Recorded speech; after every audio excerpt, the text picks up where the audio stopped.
Varicose veins కి సరైన చికిత్స కోసం సంప్రదించండి ఎవిస్ హాస్పిటల్.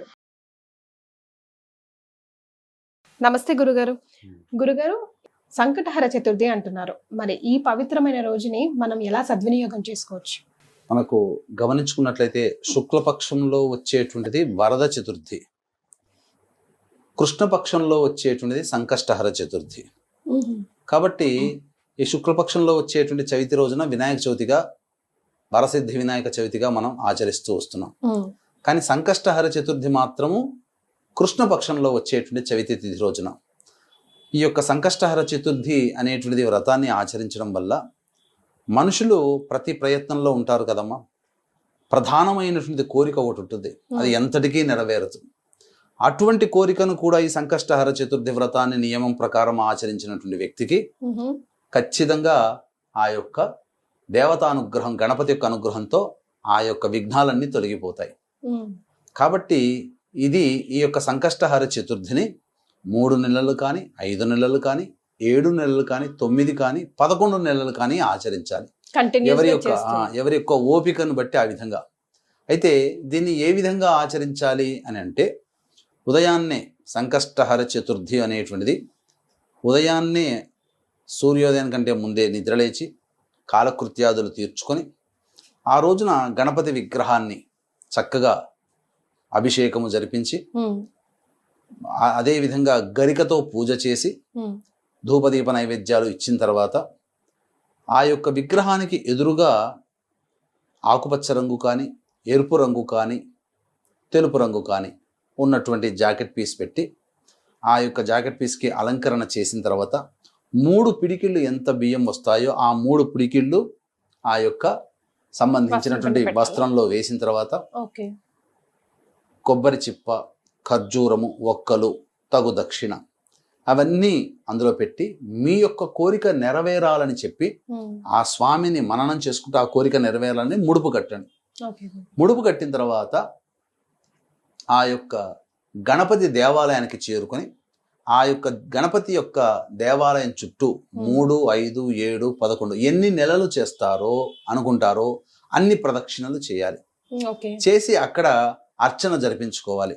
తదనంతరం ఇంటికి వచ్చి ఆ రోజు వినాయకుడు సంబంధించినటువంటి వృత్తాంతాలు, వినాయకుని అష్టోత్తరాలు, సహస్రనామాలు ఇవన్నీ పారాయణం చేసుకుంటూ మధ్యాహ్నం కూడా నిద్రించకుండా ఉపవాస నియమాన్ని పాటిస్తూ చంద్రోదయం అయిన తర్వాత ఆ ముడుపు కట్టినటువంటి బియ్యం ఏదైతే ఉంటుందో ఆ బియ్యంతో పిండి చేసి కుడుములు కానీ, లేకపోతే ఆ బియ్యంతో పాయసం కానీ చేసి నైవేద్యం పెట్టి అప్పుడు ఆ నైవేద్యాన్ని భుజించినటువంటి వ్యక్తికి గణపతి యొక్క అనుగ్రహం కలుగుతుంది.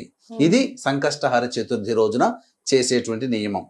ఇక 3 నెలలు, 5 నెలలు, 7 నెలలు, 9 నెలలు అనుకుంటాం కదమ్మా. ఆ యొక్క కంప్లీట్ అయిపోయిన తర్వాత ఆ రోజున ఇంట్లో కానీ, లేకపోతే దేవాలయంలో చేసేటట్టయితే దేవాలయంలో కానీ గణపతి హోమాన్ని జరిపించుకోవాలి. విశేషంగా జరిపించుకుంటే ఇంకా శీఘ్రమైనటువంటి ఫలితాలు వస్తాయి. ఈ సంకష్టహర చతుర్థి యొక్క మహత్యాన్ని సంబంధించి తెలిపేటువంటి ఒక గొప్ప గాథ ఒకటి ఉందమ్మా. గణపతి యొక్క మహాపరమ భక్తుడైనటువంటి భృగుండి అనేటువంటి యొక్క మునీశ్వరుడి దగ్గర నుంచి ఇంద్రలోకం నుంచి వచ్చి కొంత ఆ మహర్షి దగ్గర ఉండి తన యొక్క కార్యం అంతా అయిపోయిన తర్వాత తిరిగి తన విమానంలో ఇంద్రలోకానికి వెళుతూ ఉంటుంటే సురసేనుడు అనేటువంటి ఒక రాజు పరిపాలిస్తున్నటువంటి రాజ్యంలో ఉన్నటువంటి ఒక పాపాత్ముడి యొక్క దృష్టి ఆ యొక్క విమానం మీద పడడం ద్వారా అర్ధాంతరంగా ఆగిపోయింది. ఇప్పుడు మనకు గనక అకస్మాత్తుగా ల్యాండ్ అయినటువంటి విమానం అని చెప్పి మనకు రన్వేలో ఎట్లయితే వస్తుంటే వేరే దేశానికి పోతూ సడన్ గా సాంకేతిక లోపంతో పలానా దేశంలో ఆగిపోయిన విమానం అని అంటుంటారు కదా. అలాగా ఆ యొక్క పాపాత్ముడి యొక్క దృష్టి ఇంద్రుని యొక్క విమానం మీద పడడం వల్ల ఆ విధంగా సురసేనుడు అనేటువంటి ఒక రాజు యొక్క రాజ్యంలో ఆగిపోతుంది. అది ఇంద్రుని యొక్క విమానం కాబట్టి పగలే మెరుమిట్లు గొలిపేటువంటి కాంతితో మెరుస్తూ దగదగదగా ఉంటుంది. అప్పుడు ఆ వింతైనటువంటి ఆకారాన్ని చూడడానికి ప్రజలను ఎగబడడం, ఈ వార్త ఈ నోట రాజు సురసేనుడు రాజు దగ్గరికి చేరడం, ఆ రాజు కూడా ఆ విమానాన్ని చూడడానికి రావడం, అది చూసిన తర్వాత అప్పుడు కుశల ప్రశ్నలు వేశాడు ఇంద్రుని. ఎందుకు ఆగిపోయింది ఇలా అంటే, అప్పుడు మీ రాజ్యంలో ఎవరో మహాపాపాత్ములు ఉన్నారు, వారి దృష్టి సోకడం వల్ల నాకు నా విమానం ఆగిపోయింది, మరి ఎట్లా దీన్ని ఆ విమానం మళ్ళీ తిరిగి ప్రయాణం కావాలంటే ఎలా అంటే ఈరోజు పంచమి తిథి, నిన్న సంకష్టహర చతుర్థి ఉంది.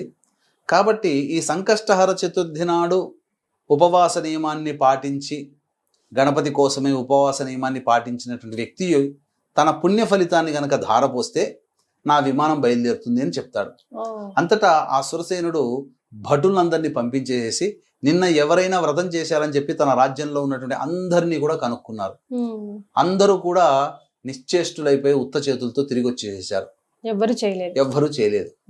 తర్వాత ఎవరు ఈ యొక్క మన రాజ్యంలో వ్రతాన్ని ఆచరించలేదా, పుణ్యాన్ని సంపాదించుకోలేదని చెప్పి బాధపడుతుంటే అటుగా ఒక స్త్రీమూర్తి మృతదేహాన్ని తీసుకొని వెళుతూ వాళ్ళ బంధువులు కనబడుతూ వెళ్తున్నట్టు దృశ్యం కనిపించింది. అంతటా గణేష దూత ఏం చెప్పాడనంటే, ఈ స్త్రీమూర్తి ఎందుకు ఇలా జరిగిపోయిందనంటే నిన్నంతా కూడా ఎటువంటి ఆహారం తినకుండా ఉంది, పైగా ఆహారం తినకుండా ఉండడం వల్ల గణేష వ్రతం, నిన్న సంకష్టహర చతుర్థి, గణేష వ్రతం అనేటువంటి ఆచరించిన ఫలితం ఆమెకు దక్కింది. తరువాత ఎప్పుడో రాత్రి భోజనం చేసింది అని చెప్పడంతో సంకష్టహర చతుర్థి నియమం ఏంటి, ఆ రోజంతా ఉపవాసం ఉండాలి, చంద్రోదయం అయిన తర్వాత భోజనం చేయాలి. ఆ స్త్రీమూర్తి చంద్రోదయం అయినటువంటి తర్వాత భోజనం చేయడం వల్ల తనకి తెలియకుండానే సంకష్టహర చతుర్థి వ్రతాన్ని ఆచరించింది. కాబట్టి ఈమెను మేము గణేష లోకానికి తీసుకుని వెళ్ళిపోతున్నాము అని చెప్పి గణేష దూత చెప్పాడు. చెప్పిన తర్వాత అక్కడ ఉన్నటువంటి బంధువులందరూ కూడా అడిగారట, ఈవిడ చనిపోయినది కదా, ఆ నిన్నటి రోజు ఉన్నటువంటి పుణ్య ఫలితాన్ని ఏమైనా ఇంద్రునికి ధారపోస్తారా అని అంటే ఎవరు కూడా అంగీకారం చెప్పలేదు. గణేష దూతలు కూడా అంగీకారం చెప్పలేదు. ఆ పుణ్యం వల్లనే ఆమె గణేష లోకానికి వెళుతుంది కదా, మరి ఆ పుణ్యం ధారపోస్తే ఆమె శరీరం ఇక్కడికి, ఆమె ఆత్మ ఇక్కడే ఆగిపోతుంది, కుదరదు అని చెప్పి గణేశుని దూతలు కూడా చెప్పారు. అంతటా ఆమె శరీరాన్ని నుంచి వచ్చినటువంటి తాకినటువంటి గాలి ఆ విమానానికి తాకింది. ఆమె శరీరాన్ని తాకిన గాలి ఆ విమానాన్ని తాకడం వల్ల ఆ విమానంలో ఉన్నటువంటి సాంకేతిక లోపాలన్నీ తొలగిపోయి మళ్ళీ విమానం ఎగరడానికి సిద్ధంగా తయారైపోయింది. అంటే ఈ సంకష్టహర చతుర్థిని తెలిసి కానీ తెలియక కానీ ఆచరించినటువంటి వాళ్ళ యొక్క జీవితము ధన్యము అని చెప్పి మనకి యొక్క వ్రత కథ ద్వారా తెలుస్తుంది. కాబట్టి వీక్షించేటువంటి సుమన్ టీవీ ప్రేక్షకులు కూడా ఈ సంకష్టహర చతుర్థి రోజున మీరు వీలైతే ఈ యొక్క విధానాన్ని ఆచరించండి. దీన్ని 3 నెలలు, 5, 7, 9, 11 నెలలుగా చేయవచ్చు. అంతేకాకుండా ప్రత్యేకంగా ఈ రోజు భరణీ మహాలయం అనేటువంటిది అయ్యింది. పితృపక్షాలలో భరణీ మహాలయం. భరణి నక్షత్రానికి అధిపతి ఎవరు? యముడు. కాబట్టి ఎవరైతే ఈ రోజున పిండ ప్రధాన కార్యక్రమాలు అనేటువంటివి చేస్తారో అటువంటి వారు ఎవరి కోసమైతే చేసినారో అటువంటి వారికి యమలోకంలో నరక బాధను తప్పిస్తాడట. కాబట్టి వీక్షించేటువంటి సుమన్ టీవీ ప్రేక్షకులు కూడా ఈ సంకష్టహర చతుర్థి మరియు భరణీ మహాలయం అనేటువంటిది కూడా అయింది. కాబట్టి ఇక్కడ చాలా మందికి ఒక డౌట్ రావచ్చు, ఈ సంకష్టహర చతుర్థి వ్రతాన్ని ఆచరిస్తున్న వాళ్ళు భరణీ మహాలయం చేయవచ్చునా అంటే, ఆడవాళ్ళు ఈ వ్రతాన్ని భార్యలు ఆచరించవచ్చు, భర్త యొక్క పితృదేవత ఆరాధన చేయవచ్చు. ఒకవైపు ఒకే రోజున పితృదేవతారాధన, దేవత ఆరాధన ఈ రెండు ఒకే రోజు కలిసి రావడం అనేటువంటిది చాలా అరుదుగా ఉంటుంది. కాబట్టి ఈ రెండు చేయవచ్చునమ్మా. జనరల్ గా గురుగారు కొందరు ఇళ్లలో నేను స్వయంగా చూశాను.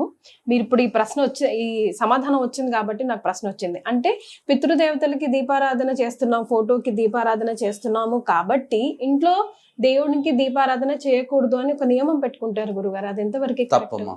అది తప్పు. ఎందుకనంటే మా ఇంట్లో కూడా మా తాతగారి తద్దినం అనేటువంటిది చేస్తాం ప్రతి సంవత్సరం. మా నాయనమ్మ గారి తద్దినం, తాతగారి తద్దినం, మా నాన్నగారు, మా బాబాయిలు అందరూ కలిసి చేస్తారు ఒకే చోట.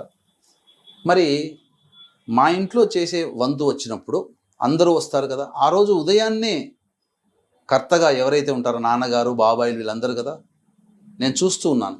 శాస్త్ర ప్రకారము మొట్టమొదటి దేవతారాధన చేసేస్తారు. ఆ సమయానికి చేసేసిన తర్వాత పితృ కార్యక్రమాలు చేస్తారు. దేవతా పూజ మానకూడదు అస్సలు. అది మాత్రం మన భ్రమ అసలు అలా కాదు. రైట్.